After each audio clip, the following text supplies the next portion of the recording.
오늘 주신 우리 하나님 말씀 구약 성경 예레미야서 18장 1절로 10절까지 구약 1079페이지입니다. 여호와께로부터 예레미야에게 임한 말씀에 가라사대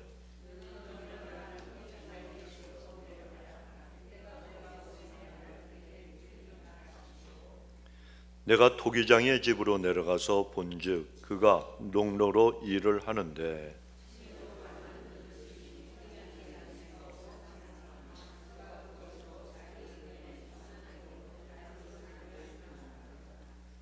대 여호와의 말씀이 내게 임하니라. 가라사대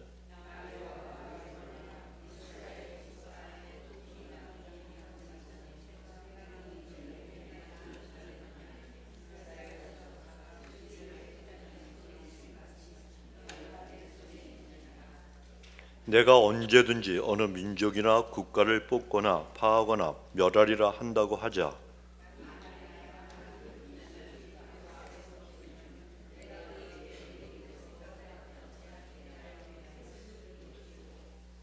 내가 언제든지 어느 민족이나 국가를 건설하거나 심으리라 한다고 하자.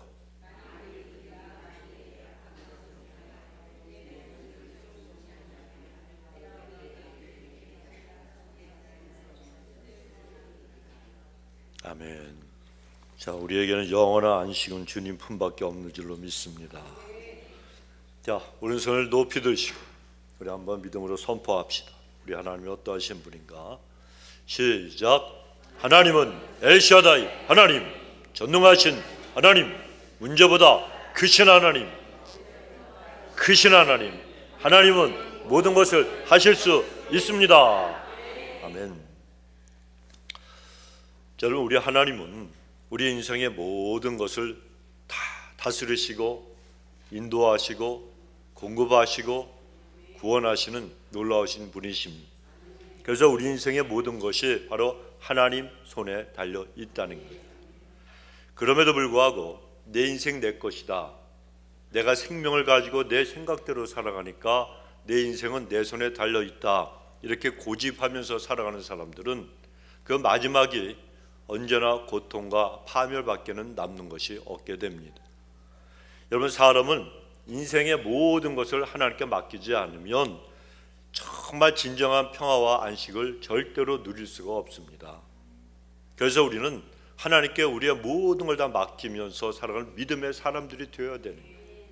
그래서 오늘 설교 제목을 갖다가 내 손에 있느니라, 오늘 하나님 말씀하시는 본문 안에 있는 이 제목으로 정했습니다.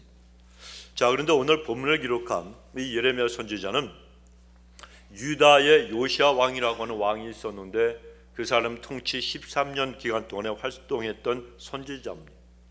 당시에 이 이스라엘 백성들은 자기들이 하나님의 특별한 선택을 받은 그러한 민족이라고 하는 자부심이 있었어요.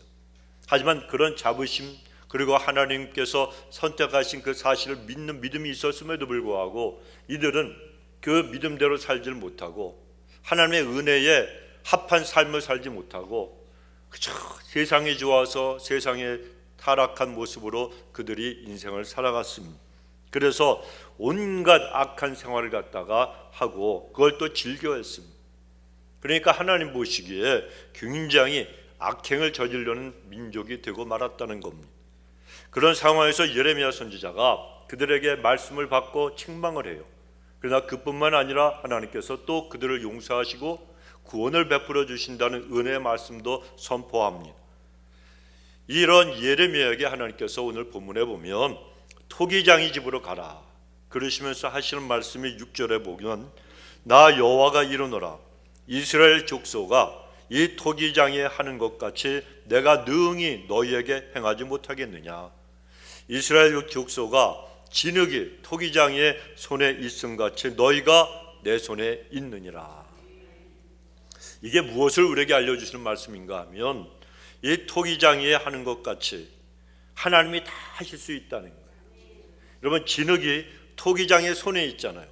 마찬가지로 저와 여러분, 우리가 또 모든 인류, 모든 인생, 그들의 모든 문제가 누구의 손에 있다고요? 하나님의 손에 있다.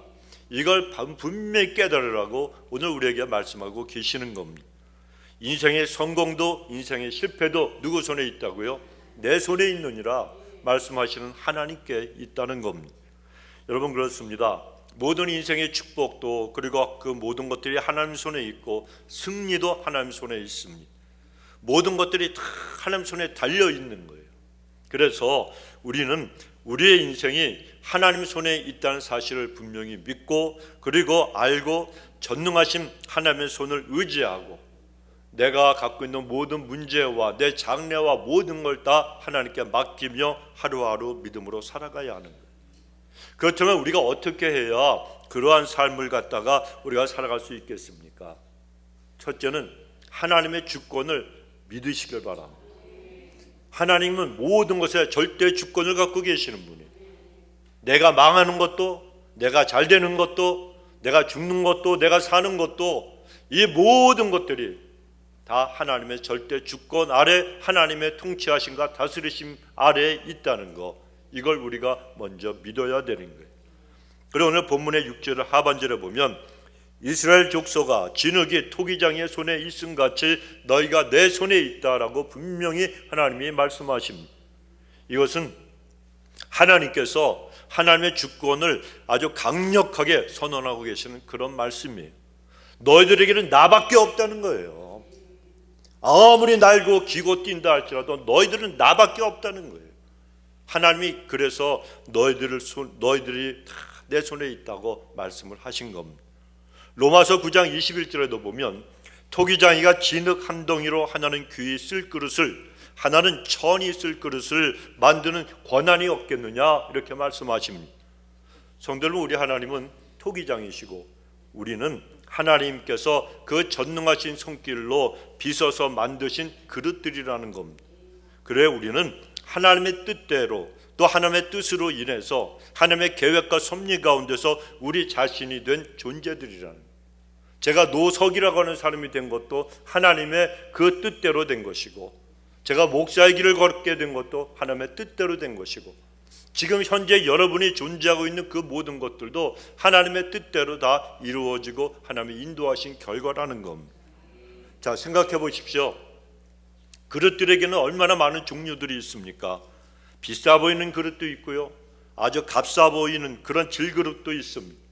그러나 그릇마다 각각 존재 이유가 있고 존재의 가치가 있다는 것이 중요한 거예요. 식당에 가면 그릇들이 많이 있잖아요.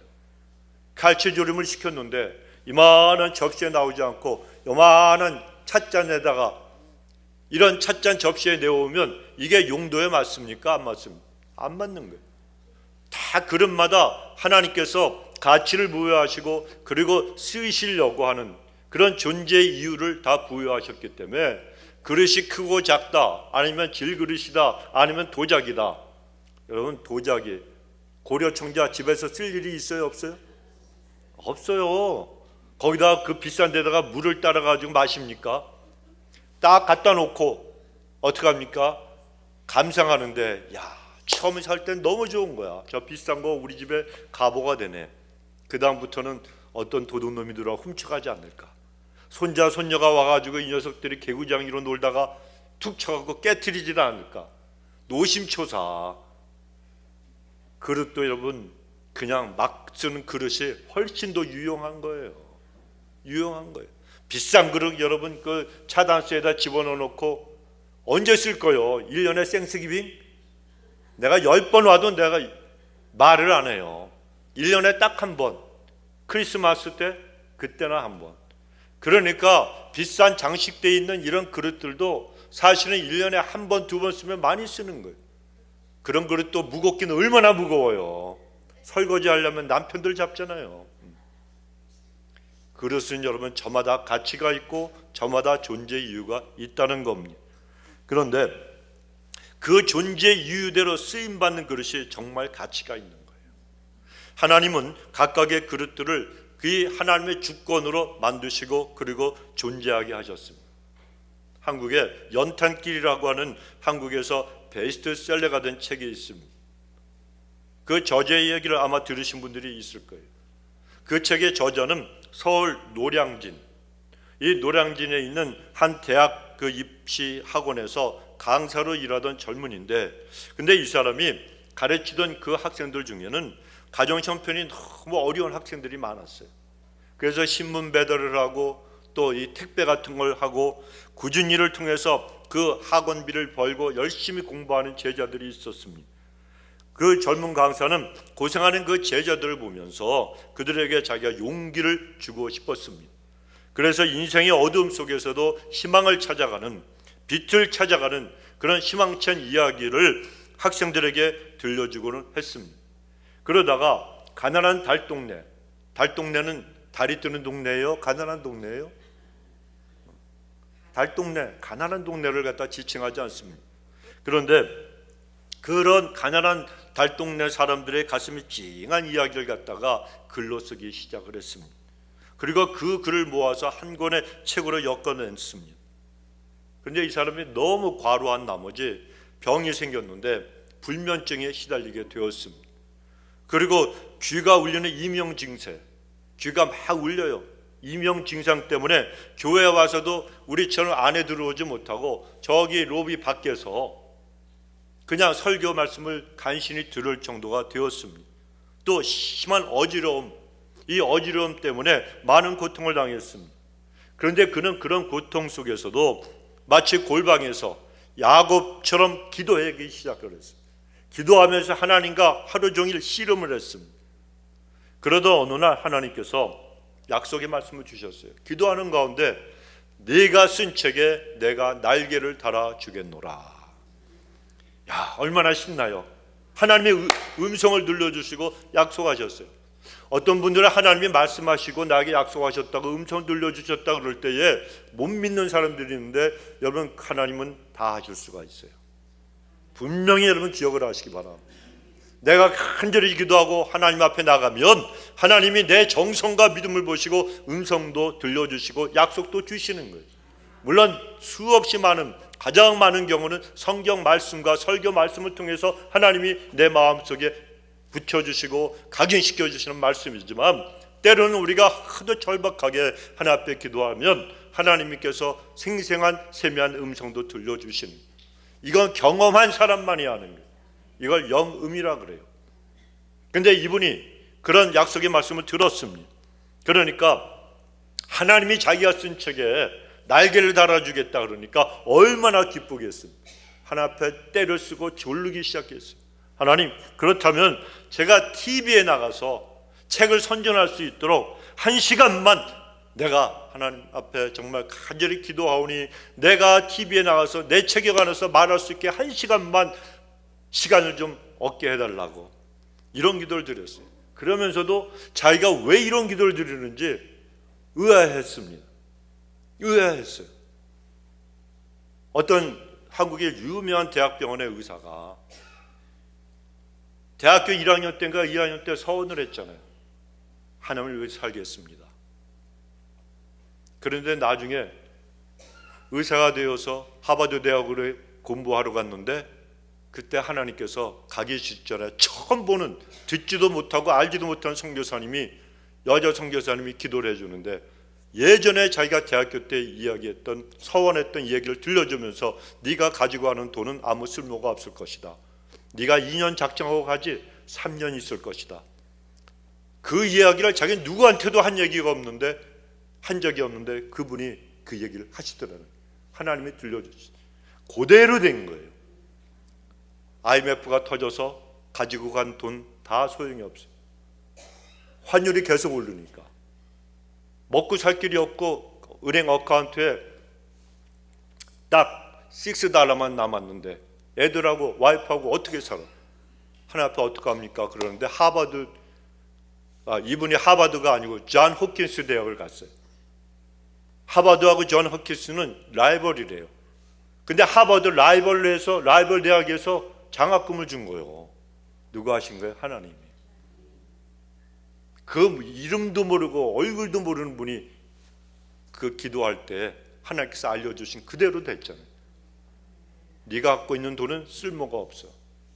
그리고 2년이나 3년 동안 공부를 하게 된 거예요. 돌아와서 엄청나게 선한 일을 많이 합니다. 아픈 사람들, 다리가 이렇게 쉰 미얀마 소년을 데려다가 심장이 터질 것 같아 죽어가는 아이들을 데려다가 온전히 치료해주고, 우리는 여러분 사람을 살리는 사람이 되어야 돼요.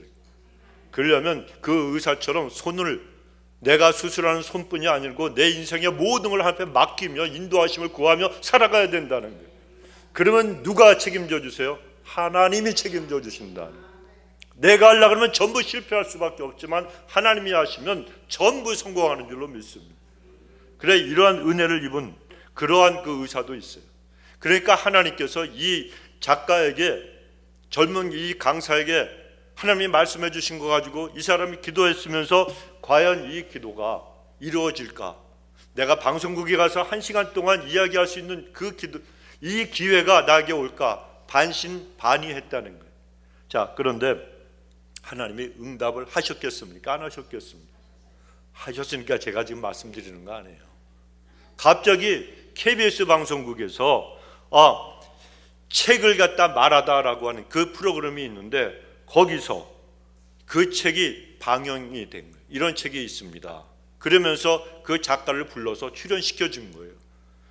그러니까 이 사람이 기도한 대로 KBS에 초청을 받아가지고 자기 책이 이름이 연탄길이에요. 연탄길.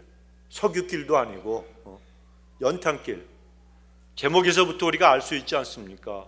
연탄길 하면 무슨 생각이 나요?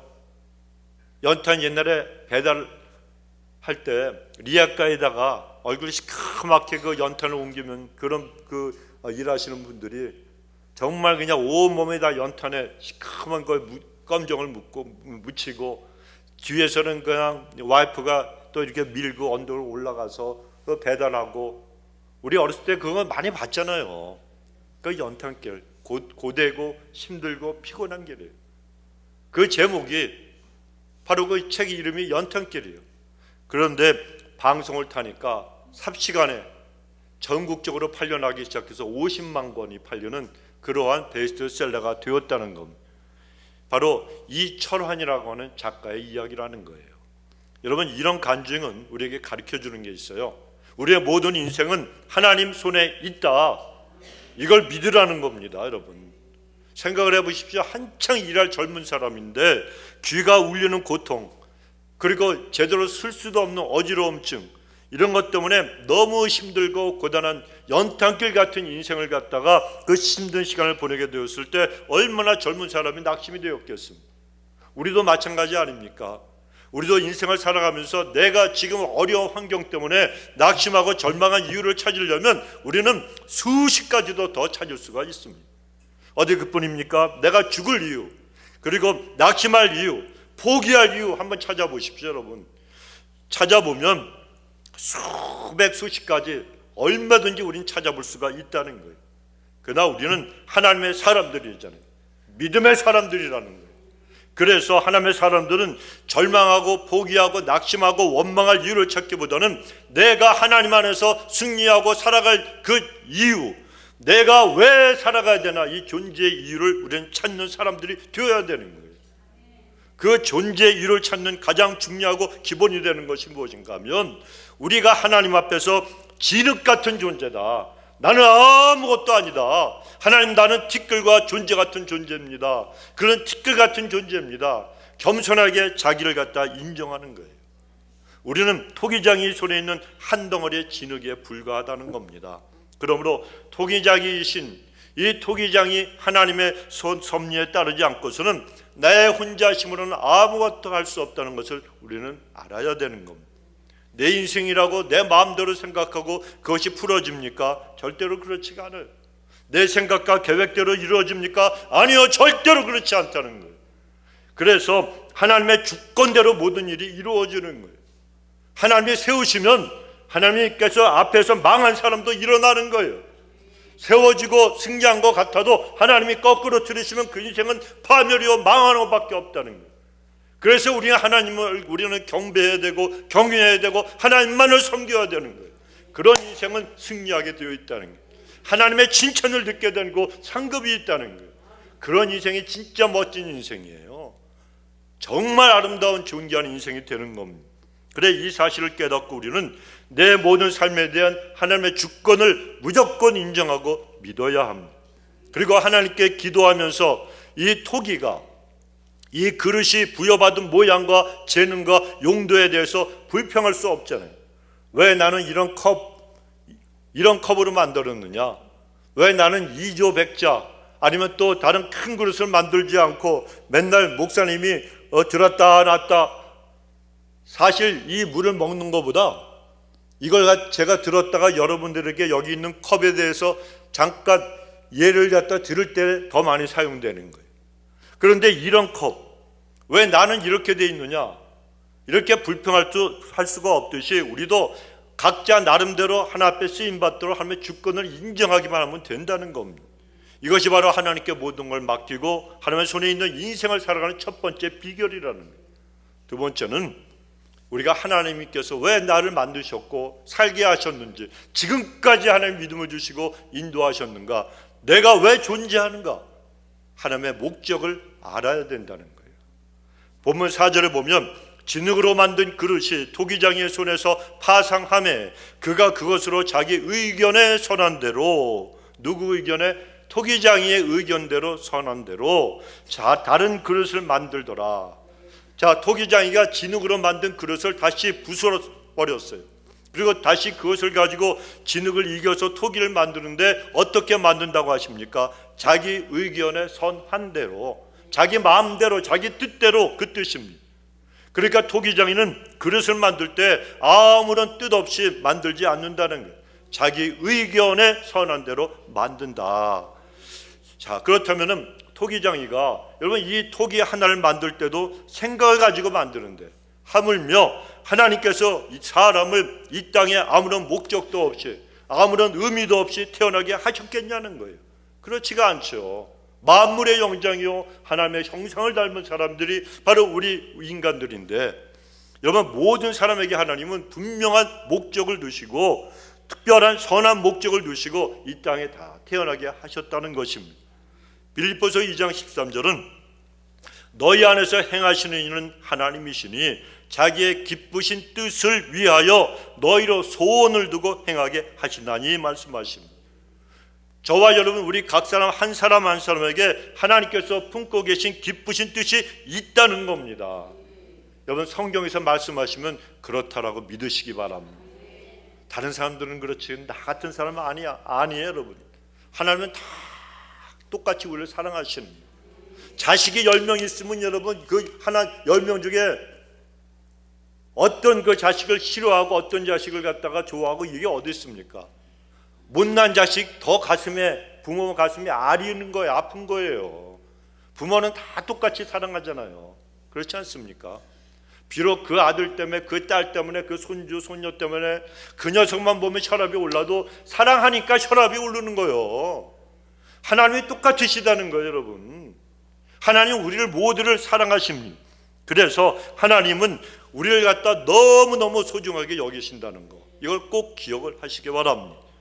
그래 우리는 그냥 인생을 태어난 사람들이 아니고 하나님께서 다 한 사람 한 사람 인생 속에서 목적을 갖다가 이루라고 그 목적을 두시고 태어나게 하셨습니다. 에베소 2장 10절에도 보면 우리는 그의 만드신 바라 그리스도 예수 안에서 선한 일을 위하여 지으심을 받은 자니 이 일은 하나님이 전에 예비하사 우리로 그 가운데서 행하게 하려 하심이라. 여러분 하나님이 우리를 지으신 목적이 뭐라고요? 그리스도 안에서 예수 안에서 선한 일을 하라고 하나님이 우리를 지어주셨다는 거예요. 그러니까 알아서 하세요. 내가 선한 일을 해야 될지 아니면 세상의 타락한 모습으로 살아가야 될지 여러분 그건 여러분이 결정하셔야 되는 거예요. 그런데 우리가 그렇게 선한 일을 위해서 지으심을 받았다면 우리는 우리를 태어나게 하시고 구원받게 하시고 이 땅에 정말 하나님께서 살게 하신 그 뜻을 잘 깨닫고 그 의도를 깨닫고 그 하나님의 뜻을 살피면서 하나님께서 기뻐하시는 일을 행하면서 우리가 살아가야 되지 않겠습니까? 이게 진짜 인생 사는 법이에요. 제가 어떤 분이 양복을 해주셔가지고 이 새 양복을 입고 왔어요. 근데 아무도 몰라. 그런 거요 다. 내가 새 양복을 입었다고 폼을 잡고 앞만 있어도 아무도 몰라. 그게 인생이에요. 그게 인생이에요. 여러분, 이런 건 제가 새 양복 입었다고 아는 분도 없고 신경도 안 써요. 인생의 모든 부귀영화가 다 똑같다는 거예요. 하나님께서 입혀주신 의의 옷을 내가 깨끗하게 입고 살아가느냐, 내가 거룩한 백성이 되어서 하나님이 날 살려주신 목적을 알고 살아가느냐, 그 선한 일을 하라고 하신 그 하나님의 뜻을 내가 그 뜻에 합당한 삶을 살아가느냐, 이게 중요하지 다른 거 하나도 중요한 게 아니에요. 서울 달동네 중에 달동네였던 봉천동이라고 있습니다. 거기에 빈민촌의 슈바이처라고 불리는 의사의 이야기, 제가 한번 전에 나눈 적이 있었습니다. 그분이 봉천동의 슈바이처, 이 별명만 들어도 그분이 어떤 사람인지 아실 것 같아요. 근데 이분이 그런 별명으로 불리게 된 데는 사연이 있습니다. 1973년에 그분이 서울 흑석동, 중앙대학교 그 정도 있는 다리 건너서 그 흑석동에서 한 병원에서 근무를 할 때인데, 갑자기 교통사고를 당한 한 어린아이가 택시기사의 손에 들려서 왔습니다. 그 아이의 얼굴을 보는 순간 그 의사는 숨이 멈출 것 같았어요. 왜냐하면 자기의 4살 난 딸이었기 때문에. 자기 딸이 차에 치여가지고 병원으로 실려온 거예요.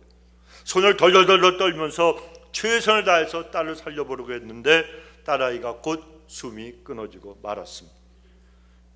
몇 살? 4살밖에 안 되는, 얼마나 이쁠 때 눈에 넣어도 안 아프고 자기가 그 아이를 위해서 대신 죽어줄 수 있는 그러한 그 아비의 마음인데, 그 아이가 먼저 숨이 끊어졌습니다. 천국으로 떠났습니다. 그 다음 1년 동안 그런 인생을 살 희망을 다 잃어버린 폐인처럼 방황했습니다.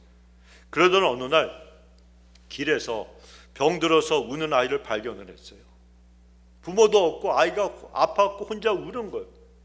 그래서 그 아이를 데리고 진찰실로 데리고 와서 가슴에 청진기를 대는 순간에 갑자기 그 아이의 그 심장 뛰는 그 맥박에서 1년 전에 죽은 딸아이에게 청진기를 댔을 때와 똑같은 심장 박동 소리가 생생하게 들려오기 시작을 했습니다. 그 맥박 소리를 들으면서 그가 고백을 했습니다. 이 아이가 바로 내 아이로구나. 아니, 세상의 모든 아파서 치료받지 못하는 그 아이들이 전부 내 아이들이구나. 이런 깨달음을 주시려고 내 아름다운 딸이 먼저 천국으로 떠나갔구나. 그런데 내가 그것을 모르고 방황하고 있었구나. 그날 그는 딸아이의 죽음의 의미를 다시 새롭게 발견하고 지금부터 사랑과 헌신의 삶을 살겠다고 작정을 했습니다. 그리고 나서 아무런 의미가 없고 그리고 슬프게만 보였던 자신의 삶이 아름답게 보이기 시작을 했더라는 겁니다. 그리고 그는 그때부터 사명감을 가지고 봉천동 그 달동네, 가난한 그 달동네 자신의 병원을 개업을 하고 천국에 간 딸을 생각하면서 수많은 어려운 환자들을 무료로 치료해 주었고 결국에는 봉천동의 슈바이처라고 하는 별명까지 얻게 되었다는 거예요. 이분이 윤주홍 장로라고 하는 그런 분입니다.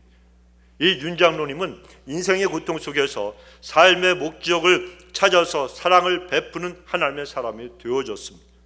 그리고 그가 겪은 고통과 사랑을 주제로 아름다운 시들을 썼어요. 그래서 많은 사람들의 가슴에 큰 감동을 주는 시인이 되기도 했습니다.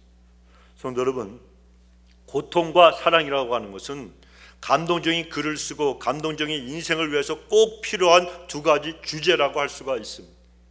삶이 매일매일 형통하고 안락하면 얼마나 좋겠습니까? 그런데 그런 속에서 피어나는 사랑은요, 빛나지가 않아요. 하지만 고통 속에서의 사랑은 그 빛을 환하게 사람들에게 감동을 주는 그런 법이라는 겁니다. 위대한 사랑은 모두가 다 고통 중에서 피어난 그런 사랑들입니다. 인생에 살아가면서 고통이 무엇인가를 아는 사람만이 진실한 사랑이 무엇인가를 알 수가 있습니다. 그래서 인생의 고통은 인생의 성공과 아름다움을 위해서 꼭 치루어야 될 대가와도 같다고 할 수가 있는 거예요. 사랑하는 성도 여러분, 우리 믿음의 사람들은 인생의 고통과 어려운 밤에도, 캄캄한 밤이 우리에게 찾아온다 할지라도 우리를 향하신 하나님의 그 선하신 목적을 발견하고 그 뜻대로 살아갈 수 있는 사람들이에요. 왜냐하면 하나님이 절대로 우리를 버리지 아니하시고 그 어두운 밤을 갖다가 이용하셔서 우리를 한층 성숙하고 더 사랑에 감사하고 그 사랑을 베풀 수 있고 나와 같이 어둠 속에서 헤매고 있는 사람들을 갖다가 돌볼 수 있도록 만들어 주시기 때문에 우리는 여러분 절대로 포기하지 않고 하나님의 선한 목적을 발견하고 그 뜻대로 살아갈 수 있는 사람이라는 거예요. 여러분 한번 생각해 보십시오. 사람에게는 낮이 필요하잖아요. 하지만 밤이라는 시간도 필요한 거예요. 밤은 무섭고 두려운 시간일 수도 있지만 많은 경우에는 우리가 잠을 자면서 휴식을 취하는 시간이기도 하지 않습니까? 사람이 며칠 동안 잠을 갖다 자지 못하면 어떻게 됩니까? 헛것이 보이고요, 헛소리하게 되는 거예요. 여러분, 판단력도 흐려지는 거예요. 수사관들이 용의자들 갖다가 잡아가지고 그 신문을 할 때 사흘만 잠을 안 재우고 신문을 하면 도적질 안 한 사람도 자기가 도적질을 한다고 이렇게 자백을 한다는 거예요. 그만큼 우리 사람에게 휴식하는 시간으로서의 밤이 얼마나 중요한지 모릅니다. 따라서 밤은 우리가 일하지 않기 때문에 비생산적인 시간이라고 생각하면 안 됩니다. 오히려 낮에 내가 일할 수 있는 에너지를 저축하는 때다. 이 사실을 갖다 생각하면 인생의 밤도, 지금 나에게 다가온 고통과 어려운 그 순간도 반드시 내 인생의 손해가 되고 불행이 닥친 것만은 아니라고 우리가 감히 얘기할 수가 있는 거예요. 그러므로 우리 성도님들, 여러분에게 다가오는 그 인생의 밤이 있다 할지라도, 어려운 순간이 있다 할지라도 하나님이 지으신 그릇으로서의 나의 남은 인생에 대한 하나님의 선하신 목적과 뜻을 갖다가 발견하시기 바랍니다. 그리고 그 목적대로 남은 인생에 대한 그림을 그리시는, 설계도를 그리시는 그런 분들이 다 되시길 주 이름으로 축원합니다. 마지막 세 번째로, 우리가 하나님을 의지하고 하나님의 손에 있는 인생을 살아가려면 내 모든 인생을 하나님 앞에 다 맡기면 되는 거예요. 맡기라는 거예요. 여러분, 하나님은 사람이 잘못한 것을 고백하고 돌이켜 하나님께 돌아가면 반드시 새로운 삶을 살 수 있도록 축복하여 주십니다. 본문의 8절에 보면 만일 나의 말한 그 민족이 그 악에서 돌이키면 내가 너를 망하게 하리라, 내가 너를 심판하고 파멸시키리라 하셨는데 그가 그 말씀을 듣고 회개하고 돌이키면 내가 그에게 내리기로 생각하였던 재앙에 대하여 뜻을 돌이키겠다.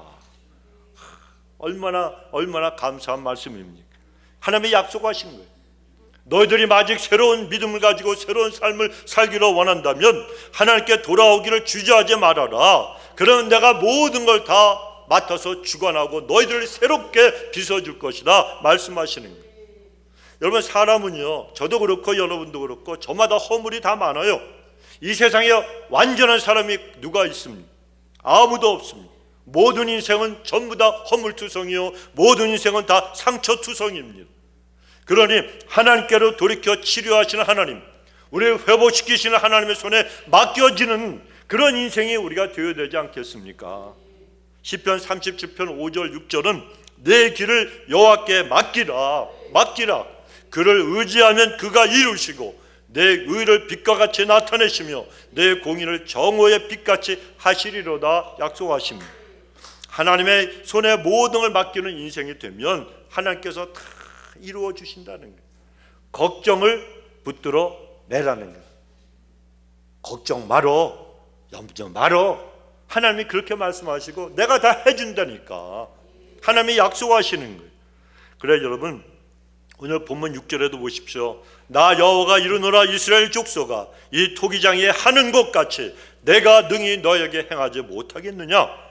토기장이가 이 그릇이 망가지고 상했을 때 이걸 버리지 않고 그걸 다시 반죽을 해서 좋은 그릇으로 만들어내듯이 하나님이 하신 일도 똑같다는 거예요. 우리를 위해서 하시는 게 똑같다는 거예요. 여러분, 건물도 리모델링을 하면 예전과는 전혀 다른 새로운 모습으로 여러분 그 건물이 새롭게 되잖아요. 우리의 모습도 하나님의 손에 붙들리고 하나님께 맡겨지기만 하면 하나님께서 리모델링을 하신다는 거예요. 그래서 새롭게 달라질 수 있다는 겁니다. 성도 여러분, 지금까지 그래서 어떤 방식으로 여러분께서 인생을 살아오셨는지, 또 어떤 모습으로 신앙생활을 해오셨는지, 혹시 나에게 고쳐야 될 부분이 있지는 않은지, 나도 모르는 사이에 내 인생에 흠이 생긴 그러한 그릇이 되고 있는 건 아닌지 한번 생각을 해보시기 바랍니다. 만일 그렇다면 토기장의 손에서 그릇이 다시 태어나듯이 우리는 하나님의 손에 다 붙들려야 된다는 거예요. 하나님의 손에 맡겨지기만 하면 그러면 새롭게 달라질 수 있기 때문에 우리는 하나님 앞에 다 내어 맡겨야 되는 거예요. 우리가 스스로 생각하기를 나는 비록 아무도 나를 인정해 주지 않는, 알아주지 않는 보잘것없는 존재랑 그런 생각을 갖고 있다 할지라도 하나님의 손에 내가 온전히 맡겨지기만 하면 하나님은 우리를 존귀한 백성으로 만들어 주신다는 거예요. 이게 하나님의 약속이고 하나님의 사랑이고 하나님의 은혜라는 거예요. 혹시 내가 실수를 했더라도 하나님께 맡기는, 내 실수를 고백하고 하나님 앞에 맡겨드리면 더 아름답고 더 거룩하고 더 좋은 모습으로 하나님이 만들어 주신다는 거예요. 제가 지난 주일 설교에서 약속한 게 있죠. 돈 많이 버는 비결을 말씀드린다고. 잘 들으시기 바랍니다. 돈 벌고 싶으신 분들은 돈 많이 버는 요새 제이슨 황, 이재용, 정의선, 트럼프 이런 사람들 부러워하지 마세요. 하나님이 여러분을 갖다가 하늘의 문을 여시고 축복해 주시려면 그보다도 더 큰 유명한 사람들, 대통령이 문제입니까? 요즘은 대통령 때문에 골치 아픈 나라들이 얼마나 많아요. 대통령 왕이 문제가 아니에요. 제이슨 황이 문제가 아니에요. 하나님 마음에 들기만 하며 하나님이 하늘을 열어주시면 다 우리가 누릴 수도 있습니다. 그런데 그냥 되는 게 아니에요. 공짜가 없다는 거예요. 우리가 구원은 믿음으로 공짜로 얻지만 이 땅에서 받는 축복은 행함으로, 내가 행함으로 하나님 말씀을 붙들고 나에게 주신 약속의 말씀을 붙들고 행할 때 그 복이 나에게 임하는 거예요. 그냥 내가 교회 다닌다고 이 복을 누리는 게 아니라는 것입니다. 여러분, 그래서 지금부터 제가 말씀드리고 소개해드릴 손정희 장로라고 하는 여자분이에요. 여자 장로님이신데 여자 교단에 따라서는 여자들에게 장로 안수를 주는 그러한 이 교단도 있습니다. 근데 이분이 한 장로교에서 이런 장로 직분을 받은 분이에요. 그런데 이분의 간증 영상을 보신 분들도 계실지 모르지만 이 손정희 장로님은 서울 신촌, 어디죠? 연세대학교 앞에 그 서울 신촌에서 처음에 붕어빵 노점상을 시작하신 분이에요. 게다가 와플 사업으로 크게 성공한 사람인데 내가 물어봤더니 와플이 뭔지 모르는 분이 있어서 그림을 따왔어요. 아셨죠, 정 권사님? 우리 식당 가면 있죠, 저거 와플. 근데 이거는 미국 거요. 이분은 와플 사업에 종류가 엄청 많아. 제가 그분 사업체에 들어가서 이미지를 따오려고 그랬더니 이 복사가 안 돼. 그냥 눈으로만 보라는 거예요. 회원으로 가입하라는 거예요. 아니 내가 한국에 있는 와플 먹을 이유가 있습니까? 와플의 그 종류도 많고 거기에 들어가는 소스도 많고 굉장히 많더라고요. 끝. 밑으로. 와플 보면은 저거만 생각하실까봐 내가 시장들 하실 텐데. 근데 이분이요 리아카에서 붕어빵을 만들다가 이렇게 하나님의 축복으로 대박이 난 그런 분인데 잘 들으십시오. 처음에 이분은요 의류 사업을 하던 분이에요. 여자가. 그런데 부도가 났어요. 잘 나가다가 완전히 망했습니다. 그래서 10억 원이 넘는 그런 빚까지 지고 여러 가지 자기도 소송을 하고 소송도 받고 이래가지고 정신적으로 재정적으로 너무 피폐해지고 절망스러운 상황 속에 바닥으로 떨어졌어요. 그때 수중에 남은 캐시가 30만 원밖에 없었다는 거예요. 그게 전 재산인데 먹고 살기 위해서 2006년 신촌에서 리아카로 붕어빵 노점상을 갖다가 시작을 했어요. 근데 붕어빵은 여름에 먹어요, 겨울에 먹어요? 겨울에 따끈따끈할 때 먹잖아요.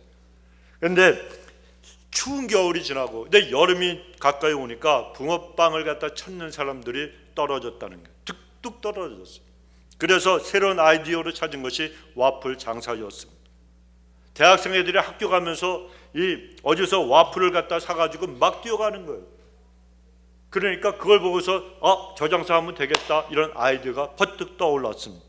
그래서 크게 성공해서 돈을 벌었는데 그런데요 노점상을 할 때에 빚쟁이들이 명문 예술학교인 예원 서울 예고라고 있습니다. 예원학교 그림 그리고 아니면 또 이 성악하고 악기 다루는 이런 학생들, 재능이 출중한 사람들, 한국에서 최고로 좋은 학교예요.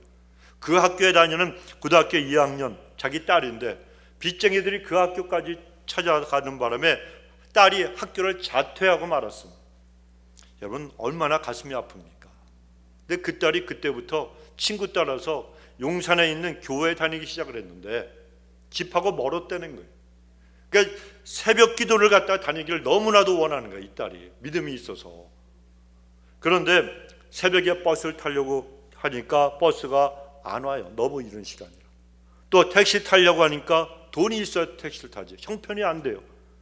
그래서 딸아이의 소원을 들어주자. 그래 용산에 있는 그 교회가 용산에 있었으니까 그 근처로 이사를 갔습니다. 경제 형편이 안 좋으니까 아주 작고 형편없는 방 2칸짜리 집으로 이사를 하고 너무 딸아이에게 미안한 거예요. 그래서 엄마가 미안하다. 그랬더니 딸아이가 무슨 얘기를 하는가 하면 엄마 성경 말씀에 인자도 즉 예수님도 머리 둘 것이 없다고 하셨어. 나는 엄마 아빠와 같이 우리 식구가 다 함께 살 수 있으니까 여기도 좋아요. 그러면서 오히려 엄마를 위로해 주었다는 거예요. 고등학교 2학년짜리가. 그러니까 딸의 이야기를 듣고 이 손장로님이 하나님 감사합니다는 말이 저절로 나왔다는 겁니다. 그런데 캄캄한 새벽에 딸아이가 혼자 걸어서 그 교회까지 가는 거 마음을 놓을 수가 없잖아요. 같이 교회 데려다니면서 자기도 교회에 출석하기 시작을 했다는 거예요. 친구 따라 간난 간 게 아니고 딸 따라 교회 가게 되었어요. 근데 어느 날 딸아이가 주보를 가지고 온다. 주보를.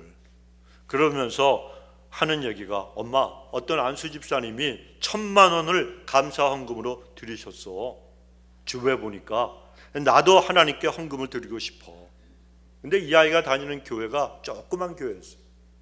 자, 그런데 딸아이의 말을 듣고 딸이 그렇게 하나님께 소원을 가지고 헌금을 드리고 싶은데 돈이 없잖아요. 옛날 같았으면 망하지 않았을 때는 그런 돈 충분히 줄 수가 있었는데 사업에 쫄딱 망하고 지금 노점상이잖아요.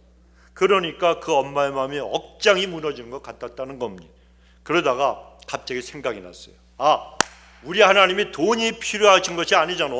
하나님은 우리의 마음의 중심을 보시는 거잖아. 이 생각이 났습니다. 그러면서 배짱이 생겼어요. 야, 뭐 1,000만 원이 뭐 별거냐. 1,000만 원 별거 아니야. 10,000원짜리 지폐 몇 장이면 100은 100만 원이지. 10,000원짜리 지폐 1,000장이면 1,000만 원이요. 1,000만 원을 한꺼번에 드린다. 이거는 어마어마한 돈같이 여겨지지만 10,000원짜리 1,000번만 드리면 이게 1,000만 원이 되는 거 아니에요. 그러니까 이분이 그때 또 믿음이 들어와서 그때부터 새벽에 누구보다도 제일 먼저 교회에 나가서 강대상에다가 하나님 앞에 이 봉투에다가 1,000번 번호를 1번부터 1,000번까지 다 써놨대요. 그래가지고 이걸 갖다 하나님 앞에 드리기 시작합니다. 강대상에 그냥 올려놓은 거예요. 제일 먼저 새벽 예배 때마다 모든 공연 예배 때마다 다 드렸습니다. 그런데 그 헌금 봉투도 교회의 헌금 봉투는 비싸 보이고 여러분 이거 우리 거도요 비싼 거예요. 이거 LA에다가 하면요 주보하고 전도지하고 이런 거 하면요 거의 돈 2,000불 가까이 들어요. 물론 한 장이 아니고 한꺼번에 많이 한 몇 년치 쓸 걸 갖다 오다하지만 비싸요. 그 우리 거 얼마나 이뻐요. 컬러별로 있잖아. 노란색, 분홍색, 파란색, 푸른색, 또 녹색, 뭐 여러 가지 색깔이 있잖아요. 베이지도 있고. 그런데 생각해 보십시오. 이 봉투가 이분이 그때 초짜 중에 초짜 신자 아닙니까? 그러니까 야, 이 비싼 봉투를 내가 1,000개나 사용하려니까 미안하고 죄송한 마음이 들어갖고 문방구에 갔대요. 그래갖고 100장짜리 뭐 이렇게 묶음으로 있는 거 아주 싼 거, 얇은 거 이걸 갖다가 사가지고 번호를 다 써가지고 그때부터 하나님 앞에 1,000번의 예물을 드리기 시작을 했다는 겁니다. 그런데 이 손정희 장로님은 1,000만 원을 한꺼번에 드리는 것보다 10,000원짜리를 갖다가 예배 때마다 하나님 앞에 올리는 게 더 좋았대요. 왜냐하면 매번 이 새벽 예배 때마다 또 모든 예배 때마다 10,000원씩 헌금을 하면 시간이 더 걸리잖아요. 1,000만 원 한꺼번에 드리면 딱 한 번인데 이게 시간이 걸리니까 그 기간 동안만큼은 하나님이 내 딸을 지켜주실 것 같아서. 이게 엄마의 마음 아닙니까? 그래서 그렇게 예물을 드렸는데, 그런데 그때부터 자기에게 신기한 일이 벌어졌다는 거예요. 어떤 일이냐? 갑자기 얼마나 예배가 기다려지는지 모르겠더래요. 그리고 말씀이 너무너무 달게 느껴지고 교회에 가는 발걸음이 아주 설레다는 거예요. 너무너무 빨리 교회 가고 싶고, 그리고 하나님의 집인 교회에 와서 머무는 시간이 너무 좋아서 예배가 끝나고 예배를 마쳐도 집에 가기 싫고 교회에 계속해서 있게 되었다는 겁니다. 그랬더니 하나님께서 교회에서 머물고 있는 그에게 사람의 손길이 필요한 일들을 보여주기 시작을 했는데, 예배가 끝나고 식사를 하잖아요. 주방에서 설거지를 갖다가 그분이 도맡아서 하게 되었다는 거예요. 하나님이 그걸 보여주신 거예요. 또 그것이 끝나도, 설거지가 끝나도 집에 안 가고 계속 두리번거리다 보니까 화장실이 청소하는 사람이 없더라는 거예요. 화장실 청소를 하기 시작을 했습니다. 조금이라도 교회에 더 있고 싶어서 화장실 변기와 바닥을 물로 닦고, 그리고 문도 닦고 벽도 닦고 나중에는 심지어는 천장까지 닦았답니다. 그런데 그렇게 봉사를 하면 사람의 신기를 건드는 사람이 꼭 있어요, 없어요? 있죠.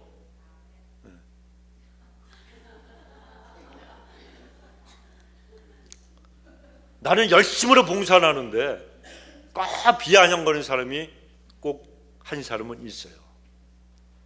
두 사람이 있을 수 있어요. 제가 말씀드렸잖아요. 저도 와가지고, 미국에 처음 와가지고 그 죽을 고생을 할 때, 그때 나보다 10살 많은 그 형 같은 분들이 와가지고, 저러면 돈이 없어서 교회에서 일한다고. 야, 내가 그때 속으로 그랬어. 너 같은 거는 내가 한국에 있으면 상대도 안 했어. 내가 너 같은 건 내가 만나보지도 못했어. 아니, 젊은 애가 그렇게 열심을 가지고 하나님 앞에 봉사하고, 교회에서 아무도 안 치는 그 쓰레기, 바퀴벌레 이렇게 나오는 것들, 이거 월요일 새벽 받아가지고 그냥 들고서 김치국물 뚝뚝 떨어지는 거 들고서 식당 앞에 있는 식당에 그 쓰레기통에다 갖다 버리고, 교회 청소 내가 다 하지, 화장실 청소도 하지, 픽업 다 하지, 찬양팀 성가대 다 하지. 그런데 꼭 비아냥거려요. 그때 내가 진짜 상처를 많이 받았어요. 뭐 이런 인간이 다 있냐? 그런 인간이 꼭 있다니까요. 그런데 왜 그러냐? 질투해서 그런 거예요. 자기가 못하는 거 얘기하니까. 그런데 여러분, 이분도 마찬가지였어요. 그렇게 봉사를 하는데 옆에서 누가 건드려. 그러니까 가난 때문에, 여러분 생각해 보십시오. 그 가난함 때문에 쫄딱 망해서, 안 그래도 무너진 자존심인데, 근데 그렇게 그런 사람이 무심하게 던진 말 한마디가 크게 상처를 주었잖아요. 근데 이분이 너무 답답해서 교회 뒷마당에 가서 하나님 앞에 하소연한 거예요. 하나님, 난 너무 억울합니다. 내가 망했다고 날 무시하고, 내가 뭐 화장실 청소하고 교회 설거지한다고 내가 지집 하이냐? 막 하나님 앞에 하소연을 하고 이 억울한 걸 막 토로한 거예요. 그랬는데 그 토로하면서 하늘을 봤는데 하나님의 음성이 들려왔다는 거예요. 다 안다. 내가 다 안다. 하나님이 그러시더래요. 그래서 그 손장로님이 그 응답을 받고, 교회에서 절대로 여러분 사람 말에 흔들리지 말고 하나님만 바라보라고 간증을 했어요. 그리고 2년 만에 1,000번에 그 헌금을 다 드렸고, 가난한 노점상인 그가 교회 다닌 지 2년도 안 돼서 집사로 임명을 받았습니다. 그리고 하나님이 아이디어와 지혜를 주셔서 겨울에 붕어빵으로 시작했는데, 그런 노점상이 여름에 와플로 바꿔서 노점상을 했는데, 주된 고객인 대학생들이 와플의 종류가 점점 많아지니까, 소스가 많아지고 그러니까 마치 대학교 학과목이 많듯이 똑같다. 그래서 이름을 갖다 와플 대학으로 명명을 해주었다는 거예요. 저도 와플 대학 그러면 무슨 뭐 와플 배우는 학교인가 생각했더니 그게 상호예요. 회사 이름이에요. 그러고 나서 지금은요 400개가 넘는 프랜차이즈 기업으로 크게 성장을 하고, 미국에도 이제 그걸 갖다가 라스베가스인가 세웠다고 하더라고요. 빚장이 때문에. 그리고 여러분, 서울예고를 자퇴한 딸이 있잖아요. 이 딸을 하나님이 검정고시 합격하게 해주시고 서울대학교 들어갔어요. 여기 서울대학교 나오신 분들은 뭐 그렇게 그러지만 서울대학교는 그래도 한국 사람들 중에 제일 공부 잘하는 친구들이 들어가는데 서울대학교에 검정고시 봐갖고 서울대학까지 갈 수 있게 되었고 서울대학에 들어가서도 총장상을 받았다는 거예요. 나는 총장상은커녕 학장상도 못 받아봤는데 얼마나 대단합니까? 근데 여러분 이 손정희 장로님이 늘 강조하는 거 하나님 덕분입니다. 모든 게 하나님 덕분입니다. 하나님 덕분입니다. 그분은 여러분 돈 벌고 성공하는 것보다도 하나님의 뜻대로 사는 것이 더 중요하다고 늘 강조하신. 이제 여러분 돈 많이 버는 비결, 진짜 성공한 그런 인생이 되는 비결 여러분 이래 아시겠습니까? 아멘 안 하신 분들은 알아도 나는 못하겠다는 거 똑같은 것 같아요. 여러분 의류복 사업이 완전히 망해서 그 어마어마한 10억대의 빚을 짓고 리어커를 끄는 노년상이 되었을 때 하나님 앞에 작정하고 1000번의 예물을 드리고 교회 설거지, 화장실 청소 등 교회 가장 굳은 일을 갖다 도맡아 하고 또 노점 생활을 하는데 피곤한 몸으로도 새벽 예배를 드리고 와플 장사가 좀 되니까 소문이 나서 먹고 살 길이 없는 가난한 사람들이 찾아와서 도와달라 그랬다는 거예요. 그래도 그분은 자기도 없는 형편에 와플 장사하는 방법을 가르쳐주고 필요한 그런 것들도 사주면서 손을 펴서 그런 그 베푸는 생활을 했다는 거예요. 바로 그런 모습을 보시고 하나님이 축복해 주셔서 사업도 크게 일으켜 주시고 그 사업을 통해서 선한 일도 많이 하도록 하나님께서 크게 축복해 주신 거예요. 여러분 이분이 무슨 명문대학을 졸업한 분도 아니에요. 중학교 졸업만 하신 분이에요. 그러면서 교회 다니면서 검정고시를 갖다가 거쳐서 지금은 경영학 공부를 내일 모레 70이라 그런 것 같던데 그 나이에 공부도 하고 있다는 거예요. 여러분에게 지금 제가 새벽 예배 나오시라고 말씀드리는 거 아니에요. 제발 화장실 청소하라고 말씀드리는 것도 아닙니다. 화장실 청소는 우리 와이프가 다 해요.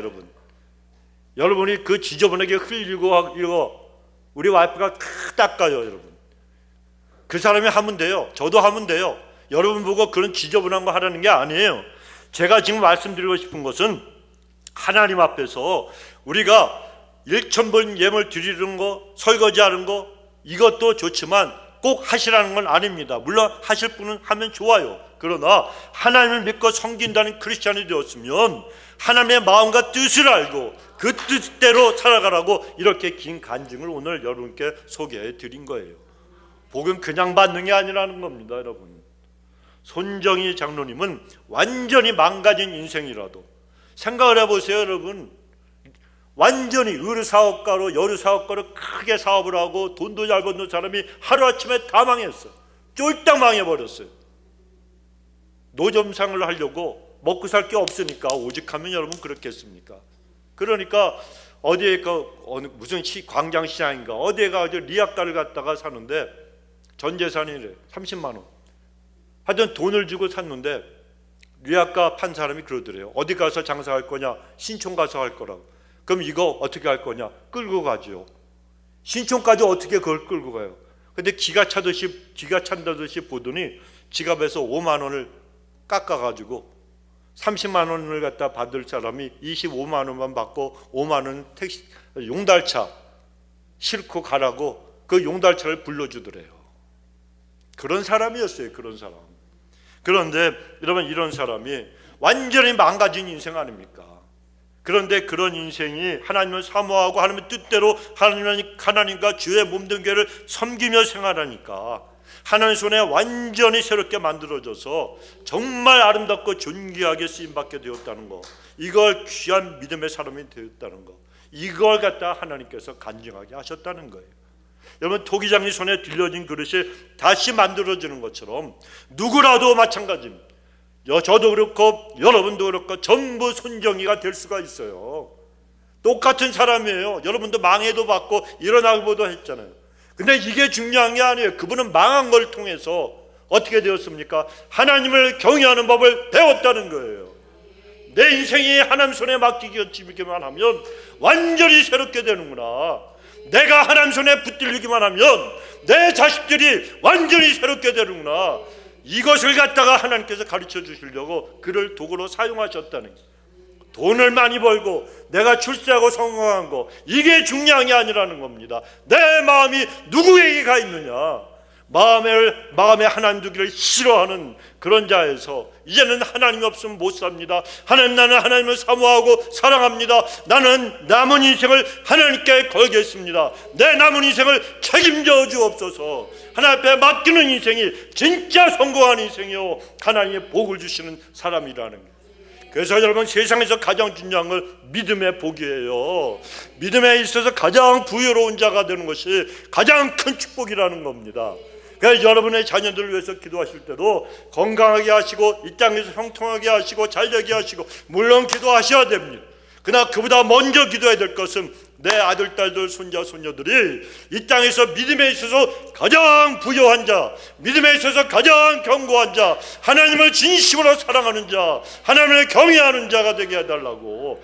그래서 이 땅의 복만이 아니라 하늘에 가서도 신령한 복을 받는 사람들이 되게 해달라고 하나님 앞에 여러분 기도하셔야 되는 거예요. 이게 부모와 그리고 조부모님들이 해야 할 책임이고 사명이라는 것입니다. 그러면 여러분, 기억을 하십시오. 내가 지금 어떤 형편에 있든지, 내 자녀들이 어떤 자리에 있든지 상관없습니다. 하나님 손에 온전히 맡겨지기만 하면, 하나님의 손 안에 있기만 하면 다시 쓰임받을 수 있다는 걸 여러분 믿으시기 바랍니다. 시편 55편 22절은 내 짐을 여호와께 맡겨버리라. 너를 붙드시고 의인의 요동함을 영원히 허락지 아니하시리라 말씀합니다. 무엇을 맡기라고요? 인생의 무거운 짐 다 맡겨버리라는 거예요. 베드로전서 5장 7절에도 너희 염려를 다 주께 맡겨라. 이는 저가 너희를 권고하심이라. 염려, 근심, 걱정 하나님께 다 맡겨버리면 하나님께서 돌보아 주신다고 약속하신 거예요. 이처럼 여러분, 하나님은 우리에게 인생을 걸어가는 길도, 그 앞날도, 인생의 무거운 짐도, 모든 염려거리들, 근심거리도 다 맡기라고 말씀하십니다. 그러면 하나님께서 다 맡아서 이루어 주시고 붙들어 주시고 해결해 주신다고 약속하시는 거예요. 하나님은 전능하신 분이라 그렇게 하실 수 있으니까 하나님께서 그렇게 약속의 말씀을 하신 겁니다. 그러니까 그 말씀 붙들고 여러분, 모든 걸 하나님 손에 다 맡겨버릴 수 있는 그런 분들이 되시기 바랍니다. 이제 말씀을 맺겠습니다. 우리 하나님은 오늘 우리에게 모든 것이, 우리의 인생의 모든 것들이 하나님 손에 있다고 하십니다. 그러면 성도 여러분, 여러분을 향하신 하나님의 주권을 믿으시기 바랍니다. 여러분을 향하신 하나님의 목적을 아시기 바랍니다. 그리고 하나님께 여러분의 인생과 그리고 모든 것을 온전히 맡겨드리기 바랍니다. 여러분, 인생의 싸움은 누가 돈을 많이 버느냐, 누가 출세했느냐 하는 이런 세상적인 싸움이 아니라는 겁니다. 누가 더 많이 하나님을 믿음으로 의지하느냐, 바로 이 싸움이에요. 하나님을 의지하고 하나님 손에 모든 것을 맡기는 사람이 인생도 진정으로 성공하는 법입니다. 그러므로 우리 안디옥 성도님들이 토기장의 손에 있는 그릇이 새롭게 빚어져서 다시 쓰임받게 되는 것처럼 하나님의 손에 들린 그런 존재가 되셔서 언제나 복되게 하나님께서 새롭게 빚어주시고 복되게 쓰어주시는 그런 귀한 은혜가 있게 되시기를 주의 이름으로 축원합니다. 네, 기도합시다. 하나님 아버지, 고맙습니다. 내 짐을 여호와께 맡겨버리라 말씀하신 하나님, 우리의 삶 속에서도 수없이 많은 무거운 짐들이 우리의 어깨를 또 인생을 아버지 짓누를 때 우리는 하나님 갈 곳도 없고 누구를 바라볼 수도 없고 의지할 수도 없습니다. 그러나 하나님 우리에게 주신 믿음이 있습니다. 그래서 오늘도 주의 전에 달려나와 하나님 앞에 예배드리고, 하나님 오늘 말씀처럼 이제는 하나님의 손에 우리의 모든 것이 있다는 걸 깨닫고 겸손하게 주님만 찾고 바라보고 의지하는 주의 백성이 되기를 원합니다. 아멘. 오늘 말씀 듣고 아버지 새롭게 결심하고 결단하는 주의 백성들, 저들의 모든 인생을 새롭게 빚어주셔서 하나님 앞에 정말 남은 여생을 주님과 동행하며 하나님의 선하신 뜻대로 선한 일들을 행하기에 부족함이 없도록 하늘의 능력과 그리고 소원도 허락하여 주옵소서. 아멘. 감사드리옵고 예수님의 이름으로 기도드리옵나이다. 아멘.